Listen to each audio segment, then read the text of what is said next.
Hello friends, I'm Chevee. Welcome to my shed. How are you today? How's life in your world? How's things where you are? I hope everything is good and great and wonderful. Everything here is, it's a day. It was a day today. Let me tell you, I don't know how many of you were here last year for Job Talk, but last fall I started expressing some concerns about my job and about my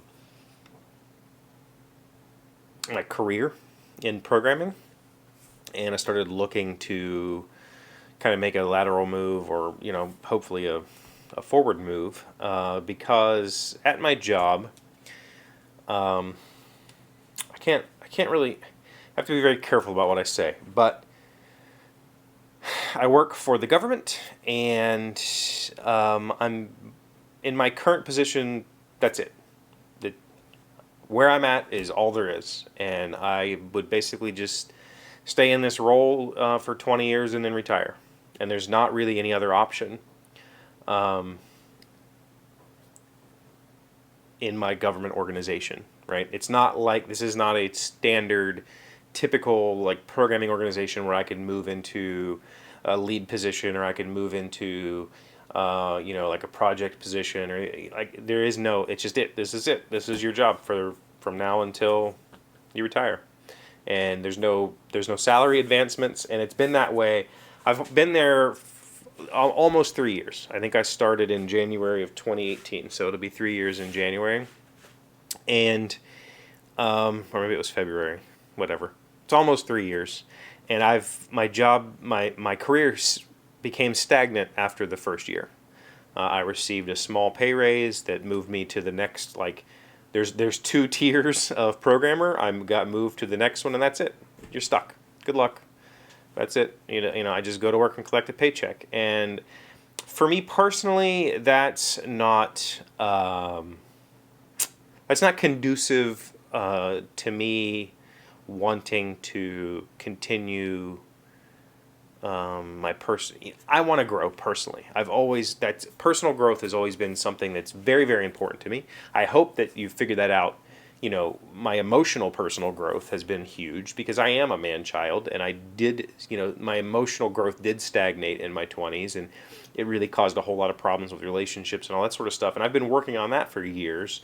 I also have been working on, my professional growth, because I'm going to be 42, and I don't want to be stuck.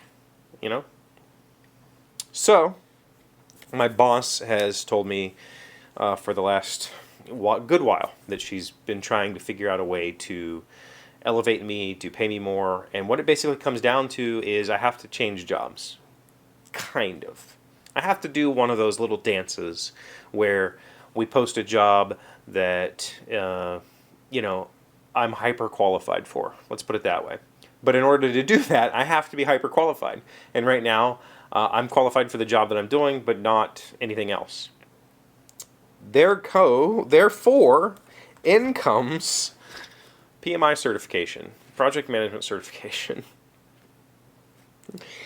And this idea was brought up by our director, who said, why don't we get certified in project management? That is a whole new tier of salary, a whole new tier of responsibility, a whole new tier of personal growth, and it's something that we as a service agency, we service K-12 and higher ed. As a service agency, we can offer project management, like a consulting service for project management, and I could do that. And I said, yeah, that sounds awesome. Like, I've been a personnel manager, and I'm not a fan. I don't want to be a personnel manager, but project management, that I say yes. That sounds excellent. So I went and looked at the PMI Institute's, how this is how you get certified from them, and it's basically, because I have an associate's degree, I have to prove 5 years of project management, which I definitely have over the 20-something years of my professional life. I've managed lots of projects. I have to have 35 hours in contact with a project management course, which is what I've been working on this week. Today. I say this week because the 10-hour day today felt like a whole week. And then you have to take a test, and it's $500 to take the test, and it's a 4-hour test. It's a very, very difficult test, and The people who take this test study for like a month just to be able to take the test. And that's after taking this 35-hour, very intense course. So today was day one. I'm taking a course offered by the Project Management Academy, I think, which is a certified PMI trainer. Work paid for it, which is excellent because this is like a $2,000 course or something like that. And I am fried. There's a lot. There's a lot. And this is the kind of thing where this course is only 35 hours, but in order to learn the curriculum that it takes to pass the test, you know, we're talking hundreds of hours that would be needed to teach that to somebody, to teach the class. This course is kind of structured around learning the topics that are, or identifying the topics that will be covered on the test, so that you can then use this 740 some slides, this presentation, is your study guide to go learn the material. So what I'm learning isn't even how to be a project manager. What I'm learning is, here's the stuff that you'll need to know to pass the test. Now go study that, go learn how to be a project manager, and then you can pass the test. And oh boy, I did not know that when I signed up for this, I thought, that sounds really interesting. I really enjoy schedules. I really enjoy expectations and resource management, and all that sort of stuff is exciting to me. And because it's basically like, you know, a board game. I enjoy that.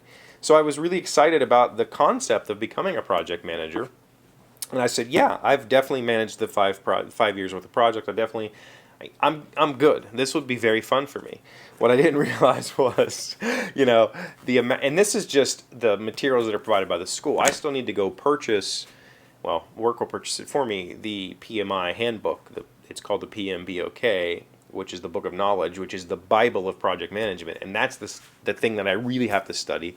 And I really have to study the Agile guide, because now Agile is crammed in with the whole thing. And it's a little overwhelming, honestly. And so this week, these videos, they're probably going to be a little bit weird because I don't have a whole lot of brain power left after sitting there for 10 straight hours today. 10 hours, 4 days in a row. But assuming I can spend the rest of the month studying and I can finish filling out my application to be approved for taking the test, I have to submit a whole professional packet. These are all the projects I've managed. Here's all the things that I've done. Here's my resume. Here's all this stuff. Once I've done all of that and I get approved, then I could schedule to take the test, and then I can pay $500 to take a test and hopefully pass it on the first try, because if I don't, I'm going to cry. We'll see what happens. This is where I'm at this week. If you know anything about this, hit me up. Thank you for being here as always. Thank you for liking, commenting, subscribing, being amazing friends and wonderful people. I really appreciate you. And I will see you again tomorrow. Today's word you should know to sound smart is dilettante. It is a noun meaning a person who studies a subject in a casual fashion, learning the topic for fun of it rather than applying to solve real problems. Joseph Priestley could be considered a dilettante, and yet his work led to the discovery of oxygen. Dilettante, D-I-L-E-T-T-A-N-T-E. That is me, 100%.